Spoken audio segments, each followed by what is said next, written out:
Ya halo Sobat Tipek semuanya, kita balik lagi nih ke Entrepreneurship Series di episode kedua. Dan sekarang kita bakal ngobrol bareng Mas Mike nih.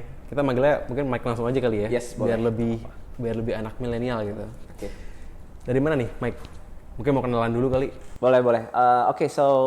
Aku Michael. Jadi aku handle commercial di salah satu perusahaan, khususnya di bagian retention, namanya Tada. Jadi kalau misalnya Tada itu sendiri, kita sebenarnya dari dulu fokusnya di bagian rewards. So tapi going forward sekarang udah kita fokusnya lebih relevan, which is di bagian retention. Jadi kita membantu klien-klien kita untuk retain customer mereka. Oke, industrinya varian. Of course semua bisnis itu butuh yang namanya retention. Kita ngomong dari sisi retail, FMCG, banking, insurance, almost semua industri membutuhkan yang namanya retention. Gitu. So kita bantu mulai dari sisi platform, kita end to end sih sampai ke rewards juga. Gitu. Oke, menarik ya. Kebetulan gue juga dari Gamal nih, dari kantor gue juga kan pakai Tada juga nih. Jadi kita nyambung nih sebenarnya nih Mike nih. Siap. Kita langsung mungkin masuk ke question yang pertama kali ya. Boleh. Kita mau banyak ngobrol sama Tada nih intinya. Sebenarnya kita kan kalau kita nih berbisnis, kita kan pasti kan mau jualan pertama kan acquisition dulu kan. Ya. Nah selain acquisition apa sih hal yang paling penting menurut Mike nih dalam berbisnis? Oke. Sebenarnya I totally agree ya. Customer acquisition is quite important di market. Tapi sebenarnya ada banyak orang-orang kayak mereka kurang memperhatikan dari sisi retention. Oke, customer retention memiliki salah satu elemen yang cukup penting di market. Kenapa? Menurut penelitiannya sendiri sudah ada. Kalau dari sisi profit, misalnya one of the let's say company. Sorry. Misalnya dari sisi company, mereka spend effort ataupun budget sekitar 5% aja, sudah ada penelitiannya bahwa bisa menghasilkan profit 75% in return. Nah, sedangkan kalau misalnya dari sisi comparison sendiri antara retention dan acquisition itu dari sisi cost, acquisition itu lebih pricey sekitar 5-25 kali lipat dibanding retention.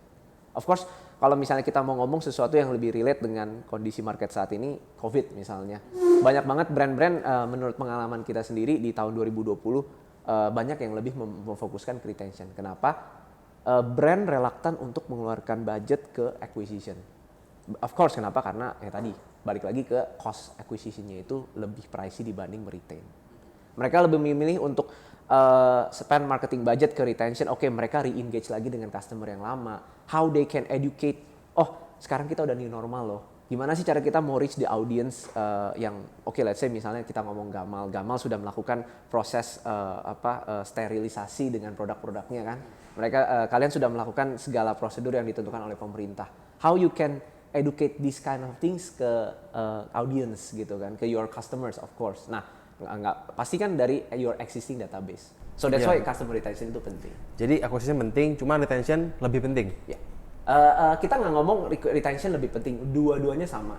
Cuman alangkah lebih baiknya kalau misalnya brand juga spend effort di retention. Oke, karena emang acquisition lebih pricey ya untuk acquisition. Ya. So supaya murah kita harus mikirin juga buat retain mereka gitu ya. Ya, kalau kita ngomong marketing budget pasti setiap brand berbeda-beda ya. Mungkin ada sebagian disisihkan untuk acquisition, sebagian lagi untuk retention. Jadi sebenarnya kalau buat mungkin yang nonton yang belum terlalu akrab sama customer retention, ini kan sebenarnya usaha untuk membuat pelanggan yang sudah beli untuk beli lagi gitu kan sebenarnya. Untuk repeat order gitu. Dan benefitnya ini kalau tadi kan dibilang penting sama Mike itu kan penting karena emang ini lebih murah dan mungkin lebih gampang ngenalin produk baru ke orang yang emang udah tahu kita siapa dibanding orang baru gitu ya. Benefitnya berarti lebih untuk ningkatin lifetime value customer mungkin kali ya. In a way salah satunya seperti itu, betul sekali. Nah kalau misalnya untuk UMKM nih Mike nih, kira-kira buat UMKM, buat ningkatin customer retention mereka itu kira-kira apa strategi paling jitu-nya? Oke, Sebenarnya kalau misalnya untuk UMKM, kita tuh selalu menyarankan ada beberapa metode, which is yang paling utama adalah capture, connect, and rewards. Jadi capture sendiri itu adalah proses di mana, oke, let's say UMKM gitu kan, pasti mereka membutuhkan sebuah database, ya kan. Apa yang harus mereka lakukan? Mereka harus melakukan yang namanya capture. Of course kita mau tahu who's buying our product. Let's say ini adalah sebuah brand A yang masih UMKM. Mereka nggak tahu siapa yang beli produk mereka. Mereka ingin tahu, apalagi kalau zaman sekarang, oke lah, let's say UMKM dia cuma punya toko offline. Tapi sekarang udah berubah ke digital nih. Kita mau tahu juga who's buying from e-commerce, web commerce, or maybe every source of omni-channel. Kita mau tahu siapa aja yang beli dan mempunyai holistic view. Jadi brand tuh seneng banget deh kalau misalnya aku tuh tahu siapa aja sih yang beli our product. Itu pertama dari sisi capture. Connect. Of course kalau misalnya kita udah ngomong connect, once misalnya kita udah capture the data, dan kita mau olah, kita mau bikin segmentation, and then kita mau bikin gamification. Which means kayak misalnya contoh, ada brand premium dan brand UMKM gitu kan. Kalau misalnya UMKM berarti pendekatannya berbeda dengan premium. Mungkin kalau premium kita lebih, nggak mungkin kita pakai strategic discount. Let's say kita ngomong brand premium dikasih diskon, kayaknya ketawa ya, kayaknya kurang masuk gitu ya. Ya betul.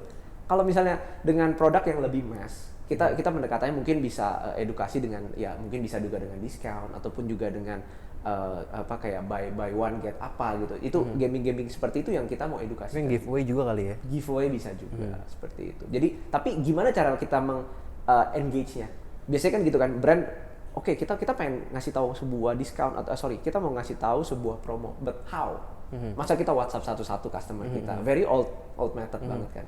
So imagine if you can engage through your customer via one platform gitu. So that's the thing sih. Nah yang terakhir rewards. Oke, how can we one of the elements which is retention? How can we rewards the customers? Kita buat customer yang udah melakukan repeat transaction, of course kita mau rewards mereka. Dengan apa? Ya mungkin point gaming ya kan, gamification point. Once mereka doing transaction again, mereka dapat poin. Poin tersebut nanti bisa di-redeem dengan barang brand itu sendiri lagi.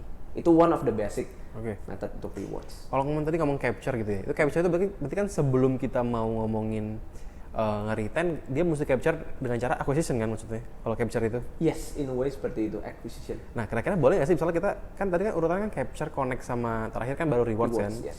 Gimana kalau misalnya connect duluan, bisa nggak sih Mike, kira-kira maksudnya kita giveaway dulu atau ya pokoknya intinya connect dulu baru capture, tuh mungkin nggak sih? Sebenarnya possible aja, so that's why kita selalu ngomong retention itu harus dibalancekan dengan acquisition. Jadi kalau misalnya kita ngomong platform retention, itu semua nggak ada yang bisa berjalan sendiri. Harus ada front line-nya. Front line-nya itu apa? Apakah dari paling simpel kasir lah. Kita ngomong dari retail fashion, retail FMCG, paling old school banget itu yang paling utama adalah kasir. Mereka memperkenalkan, Pak, misalnya kayak Mas Waris, mau nggak jadi membernya Gamal, let's say seperti itu. Itu kan cara mereka mengintroduce. Tapi sekarang udah lebih digital nih. Kalian bisa menggunakan metode engage with KOL, mungkin dengan platform sosial media gitu kan. Sekarang udah banyak banget platform sosial media. So biasa kita collaborate ke arah sana sih. Oke, jadi connect duluan pun sebenarnya boleh aja gitu ya, baru capturing gitu. Oke, gini Mike, kira-kira kalau buat UMKM nih, yang mungkin budgetnya ini mungkin terbatas ya, nggak kayak brand yang kayak Unilever apa gimana kan. Kira-kira gimana strategi untuk engage yang paling tepat, yang paling pas gitu. Kan banyak pilihannya tadi kan, apa yang paling pas kira-kira? Oke, kalau misalnya kita ngomong paling pas, sebenarnya still kita mesti tahu dulu step awal the behavior of your customers ya. Kalau misalnya kalian sudah saat ini memiliki existing database of your customer, itu akan lebih memudahkan. But again, kalau misalnya kita ngomong dari gamification ataupun engagement, ada beberapa yang biasa kita jalankan. Pastinya paling simpel adalah point gaming, point collection. Doing transaction, dapat poin tersebut bisa di-redeem. Even kita kalau misalnya kita mau bikin lebih deeper lagi, kita bisa bikin poin tersebut jadi flash sale. Untuk misalnya let's say ini ada one of the trick marketing. Jadi misalnya contoh Gamal tiba-tiba berkolaborasi dengan sneakers yang lagi hits nih zaman sekarang. Tapi cuma bisa di-redeem tuh cuma bisa didapetin melalui redeem point. Nggak bisa dengan beli uang rupiah. Dan sistem untuk dapetin poinnya itu pun juga nggak sekedar kumpulin poin biasa. Kita mau bikin sistemnya bidding point. langkah lebih menarik kan. Jadi kita ngebuat the excitement-nya tuh jadi lebih hype aja gitu. Jadi lebih banyak barrier nggak sih kalau kayak gitu? Jadi orang mau beli tapi kan nggak ada barriernya kan, nggak bisa beli pakai rupiah gitu, harus pakai poin gitu. Ya, berarti kan kalau poin yang keduanya kan dapat. Mereka harus membeli produk Gamal terlebih dahulu. Oke. Berarti itu it's a collaboration. Strateginya gitu ya. Juga. Oke. Betul. Nah, kalau ngomongin untuk customer retention nih, kan kalau kita ngomongin gaya-gaya zaman-zaman dulu yang mungkin kurang efisien, ada misalnya kalau saya dulu nih awal-awal dagang dulu, misalnya kan kalau mau retention tuh kita chat sendiri masing-masing atu-atu kita chat nih, bro apa kabarnya gini-gini, kita chat dari yang lama gitu. Itu kan kadang-kadang nggak efisien ya, terlalu buang-buang waktu sebenarnya. Kita ngabarin one by one gitu. Kira-kira ada nggak sih alat tools gitu buat kita bantu supaya ini tuh jadi lebih mudah gitu, jadi lebih nggak ada hassle gitu, lebih hassle free. Oke. Kalau misalnya yang seperti itu, kalau misalnya kita ngomong tools ada banyak banget ya di luar sana.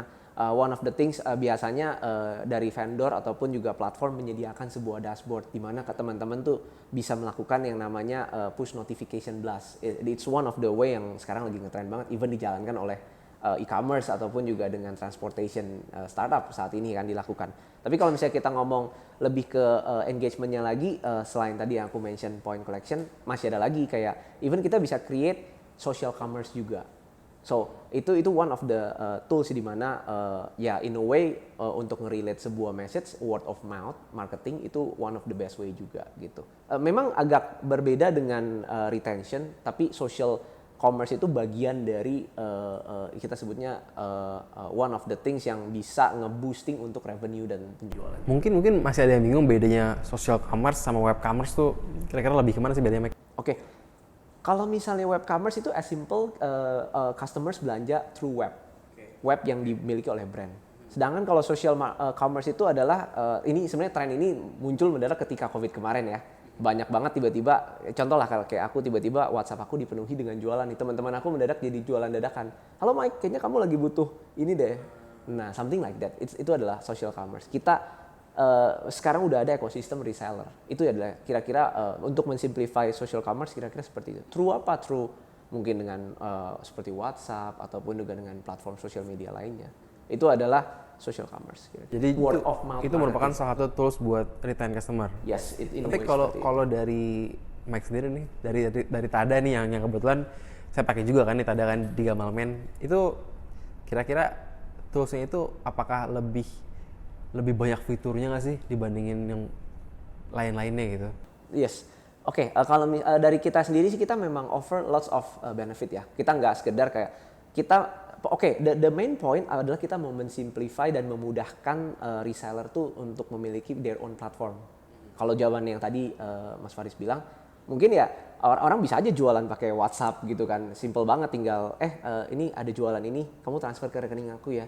Kayak masih manual banget. Tapi kan kalau dari sisi brand dia nggak even untuk nge-tracking penjualannya secara real time itu agak sulit.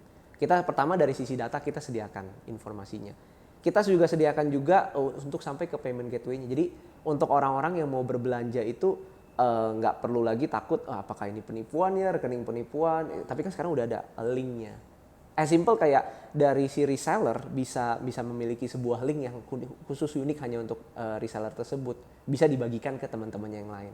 Mereka bisa memilih, misalnya aku mau ngejual ke Mas Faris. As simple ya udah aku tinggal share link aku ke Mas Faris. Jadi mudah banget sih emang. Dan pengalaman selama ini pakai Tada ya.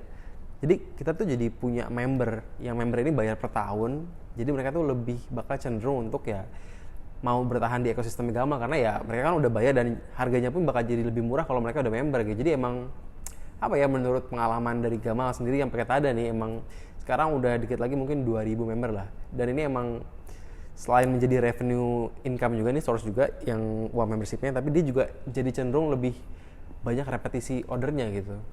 Jadi ya menurut saya sih Tada tools yang dibilang mahal juga enggak sebenarnya, dibandingin benefitnya oke sih sebenarnya untuk jadiin salah satu solusi buat UMKM yang mau retain, yang mungkin yang udah punya cukup banyak masa kali ya gitu. Thank you for your kind words, Pak. Terus kalau dari user Tada yang lain nih mungkin nih, kira-kira ada nggak sih studi kasus saat mereka udah pakai Tada nih, akhirnya retention-nya tuh meningkat jauh gitu? Oke.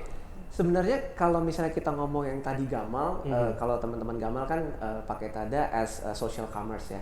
Kalau misalnya untuk beberapa mungkin aku ambil study case yang lebih ke retention, which is loyalty salah satunya. Jadi ada salah satu klien kami juga, salah satu beauty clinic di Jakarta yang cukup famous. Mereka memiliki kendala untuk meng-capture data customersnya. Karena apa? Mereka memiliki sekitar 80 lebih outlet di seluruh Indonesia. Ya kendalanya adalah mereka nggak tahu selama ini siapa aja yang beli siapa aja yang, apalagi kalau misalnya kita ngomong klinik, mereka pengen tahu banget kan the details of the customers. Mereka nggak tahu biasanya paket yang dipakai untuk treatment tuh apa aja. Pencatatannya ada, mereka, tapi mereka nggak capture gitu. Mereka nggak capture. Mereka mungkin capture hanya sebatas nama dan nomor handphone saja.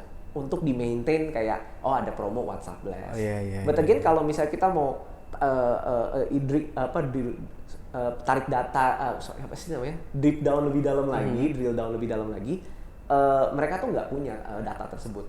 Mereka nggak tahu sebenarnya, misalnya aku suka treatment ke klinik tersebut.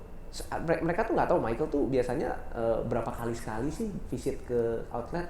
Mereka juga nggak tahu biasanya tuh si Michael treatmentnya apa, apakah suntik botox atau mungkin apakah Michael tuh hanya sebatas treatment muka gitu. Jadi nggak lengkap datanya ya? Nggak lengkap, hanya nomor dan nomor. Nah, jadi ini mungkin bukan cuman si klinik ini doang kan? Mereka banyak banget bisnis yang kayak begini sebenarnya. Betul sekali. Oke. Jadi kita bantu gimana caranya supaya customers bisa di capture datanya. Dan kebetulan kenapa aku bisa bilang beauty clinic itu cukup sukses? Karena ketika mereka mau treatment, mereka kan harus daftar di kasir. Kasir tuh punya deep connection with the customers. Mereka diberikan waktu, oke lah, apalagi kita biasa cenderung untuk menunggu, ya kan? Kita ngantri dulu nih, lagi tunggu giliran treatment gitu kan. Ketika kita lagi nunggu giliran, biasanya kita bisa otak-atik ngeliat nih what's new nih in the beauty clinic. Nah itu ketika sudah on board dengan kami, kita bantu untuk sediakan platformnya. Pengunjung tinggal mengunjungi platformnya aja untuk melihat benefit sudah menjadi member dari beauty clinic tersebut.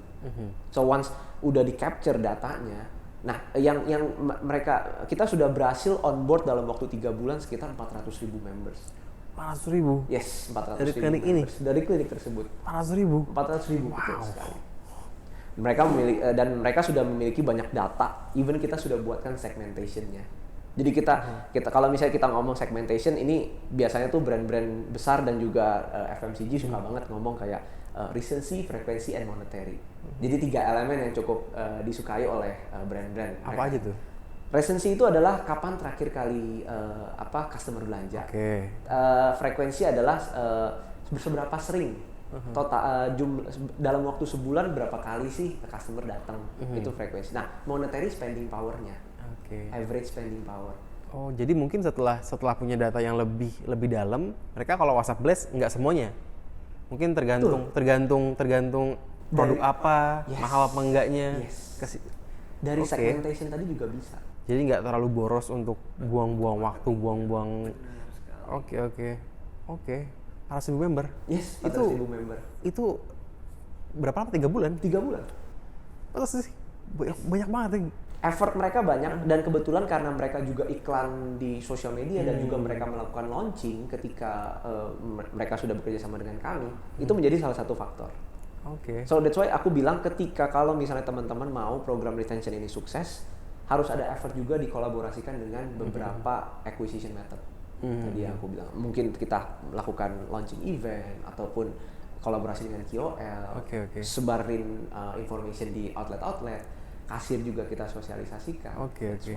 Berarti setelah emang datanya lebih ditangkap dengan baik, meningkat customer retention-nya gitu ya? Sangat. Even menurut data kami, kan mereka juga melakukan referral. Jadi dari data yang cukup unik, data yang kita terima, sekitar 75% orang yang di-refer itu melakukan transaksi 4 kali lebih tinggi dibanding regular customer. Jadi cukup nih, misalnya aku ngajak Mas Faris nih ikut treatment nih, enak nih treatment di beauty clinic ini. Terus Mas Faris ketika suka juga treatment, ternyata even Mas Faris lebih passionate daripada aku. Jadi Mas Faris lebih loyal daripada Jadi aku. tinggal refer dari aplikasinya tuh kalau si klinik ini. Oh gitu. Jadi semua harga langsung ketahuan di situ. Bisa kelihatan semua. Oh gitu. Ke-tracking siapa yang refer dan bisa memberikan apresiasi juga kepada yang merefer. Terus apakah Tada ini bakal ngasih tahu ke usernya gimana cara ngolah data, gimana cara baca data lah intinya gitu? Betul. Kami juga jadi jika teman-teman sudah bekerja sama dengan Tada, once programnya sudah live, tim kami juga akan ada yang berkolaborasi dengan teman-teman sekalian. Jadi biasanya kita suka memberikan review setiap quarter ataupun setiap semester tergantung. Kalau misalnya menurut kita datanya sudah cukup sophisticated, kita berikan insight-nya. Oke. Jadi nggak cuma data doang, tapi gimana how to act-nya based on datanya gitu. Betul. Oke. Mungkin ada tambahan question dari saya pribadi nih. Ya. Tadi kan klinik beauty klinik ya. Ya. Kalau misalnya mereka yang join Tada nih, yang punya social commerce tapi mereka tuh jualan lebih ke skincare atau jual baju atau apalah.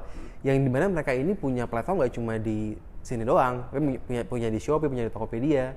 Gimana cara untuk membuat si customer ini lebih prefer beli di social commerce kita sendiri dibandingin di Shopee dan Tokopedia yang mungkin banyak banget promo diskonnya gitu. Oke. Ada tips nggak sih gitu?